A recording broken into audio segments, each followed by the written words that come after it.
Hi everyone, it's Rachel here, and in this video I am going to take you through how to find past papers and mark schemes. So what we're going to cover is how to find your exam board, how to find past papers and mark schemes, and lastly I'm going to give you a bonus, which is the past paper power hour, which is a great technique to use to start getting in the habit of doing more exam practice questions.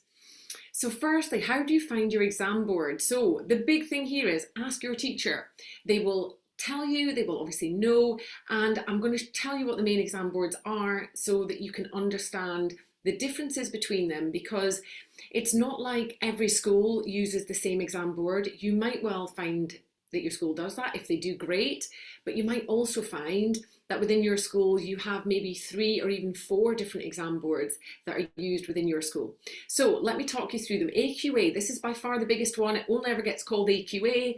And loads of resources online and free info for AQA. So you are winning if you're doing AQA. Equally, Pearson EdXL, sometimes called Pearson, more often called just EdXL. A really big exam board, again, lots of free resources and information for that. OCR, now they generally have OCR A and OCR B. They are 2 different routes. So your teacher will generally tell you, yeah, you're A or B alongside the exam board. So that's important so that you can identify the right, obviously, past paper and mark scheme for the exam you're actually going to sit. Cambridge International, or CAIE, sometimes just called Cambridge. And then lastly, EDUCAS, which is this partner, sort of the other name for YJEC, which is the Wales Joint Educational Council. It's never called that, it's always called YJEC, but it rebranded in England, so you'll often hear that called EDUCAS. If you're doing IGCSEs, you will be doing either Pearson EdXL or Cambridge. AQA have started in that market, but generally be 2 or 4, or Pearson or Cambridge. The other thing just to say on IGCSEs is sometimes they are sat, although the I is international, sometimes they are sat in the UK, so quite a lot of independent schools use the IGCSE curriculum. So how do we find past papers and mark schemes? On to the next part of this, right? I am going to share with you my screen, and we're going to look at Seneca Learning as the resource to use for this. You can also go directly to your exam board, but I'm going to direct you to Seneca, because if you are a team that has multiple exam boards to find, each website can be a little bit tricky to work out, and they can be slightly different. So let's use Seneca, because you should find pretty much everything there, a one-stop shop. Okay, so you can create a free account with Seneca. I'm just going to log into mine. But if you don't have one, you can create one entirely free, and everything I'm going to show you here today is free. There are also some cool stuff if you sign up and use a paid subscription, but I'm going to show you the free stuff for today. So I'm going to imagine that I am doing GCSE biology. So I'm going to Google GCSE biology, and I'm going to assume that I am doing AQA as my exam board. So I'm going to Google the subject and the exam board, and I'm going to press search on that. And then what it will do, my laptop's being a little bit slow, is I will see some premium stuff. I'll see the foundation paper, and I'm going to see the higher paper, and I'm going to click on that. Now, it might be as well, it's worth checking out, your school might have a paid subscription for Seneca that you can get free as part of school. So it's worth checking that out and using it if you can. So within Seneca, I'm going to see along the left-hand side here all the different topics, the whole biology curriculum, and I can use Seneca to self-learn all of that. They've got videos and questions on everything, but we're not going to talk about that today. I'm going to click on the exam prep icon, and I'm going to go to exam board past papers, which is a new feature they've got. And here I'm going to see the exam paper, the mark scheme, and a video walkthrough for years and years of past papers. And I can do exactly the same thing for all my subjects. I'm just going to click into one to show you. So it will show you the exam board, and it will tell you how long you've got, 1 hour 45 minutes, how many marks are available. So generally it's about a minute a mark. And then it will start to give you some questions. for that. And then what you can also see, if we go back to Seneca, I am going to be able to see the mark scheme right next to it, and I will be able to start to mark my own work. So there's some kind of detail there that's for the examiner. It's worth having a quick look through as well at some point, because it's important, sort of distinctions of when they will and won't give you marks. And then here I'll tell you the answers, any extra information, and then how many marks you'll get for that.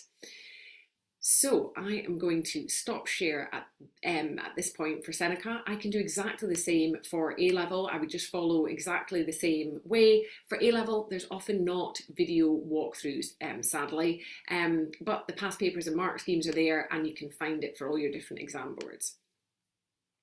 You can also just Google, let me just show you what you can do as an alternative. You can just Google the exam board, and I'm going to show you that in case you decide that you want to do that. So I'm going to go up to Google here, and I'm going to put in just at the top for speed, AQA Biology, GCSE, and I'm going to say I'm sitting the higher paper, and it will bring up the AQA website, and it will show you that. So what I can do is I can click on question papers, and I will see the question papers there. They're modified here, so you've got 18-point font, 36-point font, but you just, if you don't have a sight impairment, you would just click the normal one, and then you can also click here, and you can click on the mark scheme.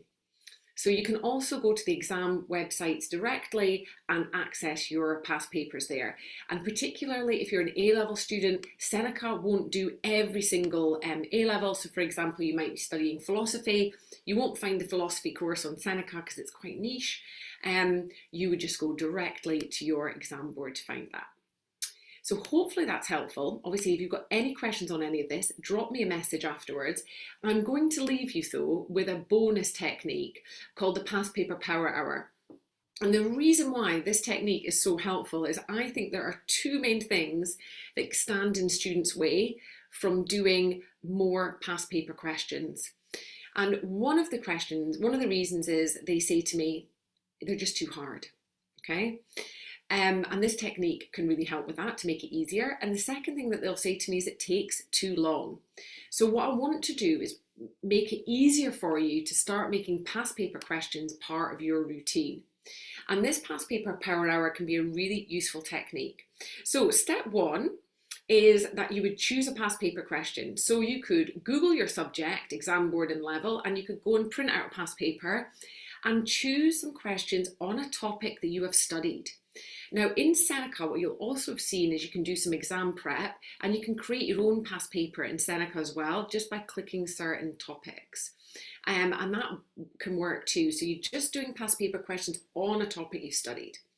The next thing I want you to do is when you look at that, obviously, if you can answer the question, crack on, answer it. But if you can't, which might well be the case because past paper questions are the hardest questions that we'll ever find on topics, then I want you to take the time to go away and revise it. So you're doing some questions on cells. It's been a while since you've done cells. So I want you to say to yourself, fine, right, what I'm going to do is I'm going to spend 30 minutes revising, but here's the difference. I'm going to revise so I can answer the past paper question. I'm not going to just randomly revise cells in this example, because this is the big thing I need you to understand. Students who don't get the top grade get caught up spending far too much time just in content.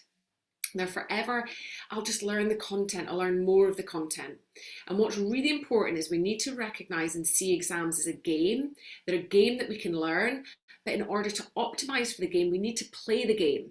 You need to know how examiners ask you questions, how you answer them, and then start to mark your own work so you can really see your work in the eyes of an examiner. So I want you to get out of this general, I'm just going to learn content, and then, maybe a month or two before my exam, I'll do some past paper questions.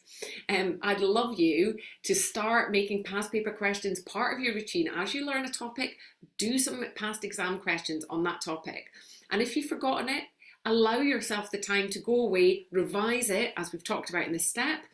And then now you've revised it, you know exactly what you need to put into that answer of that question, try and answer it.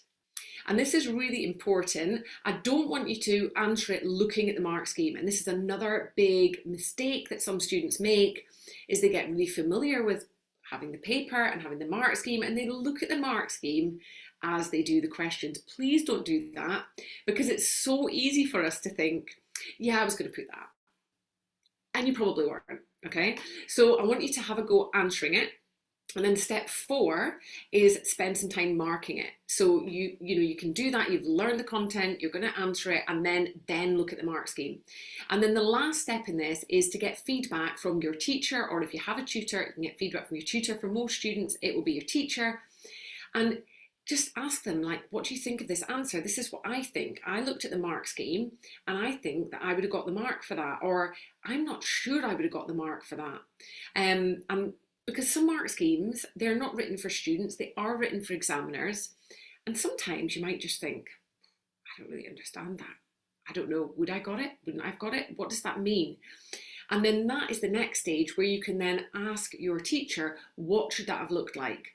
The other thing you can do is, as we saw on Seneca, is you actually just watch a video of the exam walkthrough. So go to where that question is on the video and actually see, what does the teacher, because these are fully qualified teachers going through these papers that are expert at them, actually, what should I have put?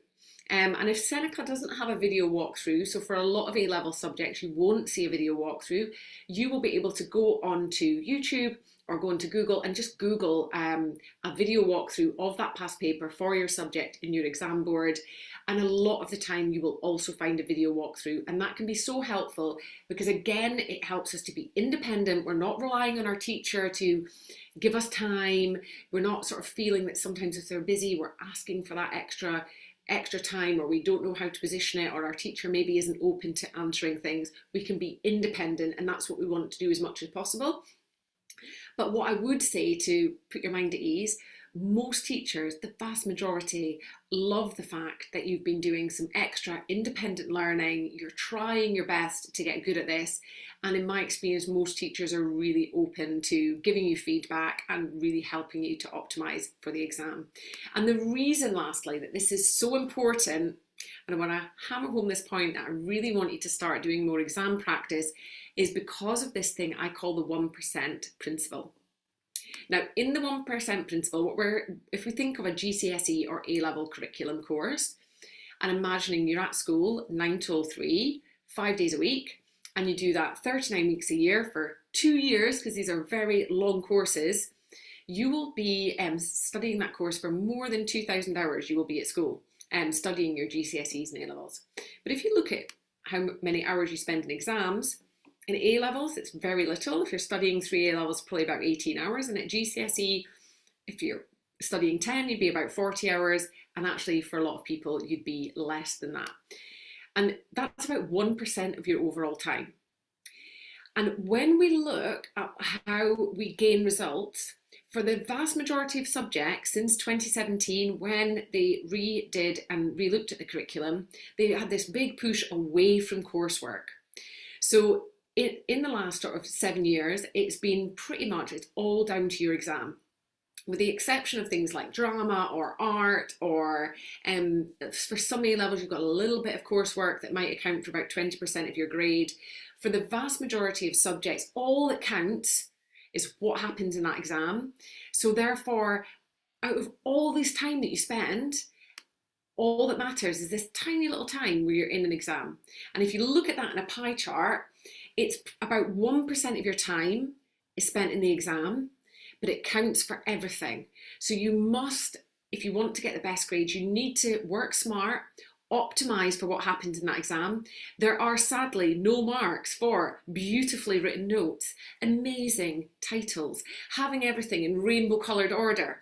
And there are so many things I see students waste time on, and sometimes teachers give us recognition for them. Homework as well, sometimes it can be a bit useless.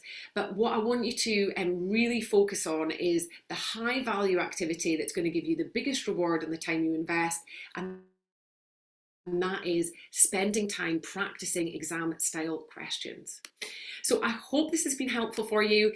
Please drop me a message back if you've got any questions, if you want to ask anything about any of the stuff I've talked about today, or you'd like another video showing something else that you're struggling with, let me know and I'll be happy to do that. Brilliant. Thanks, guys.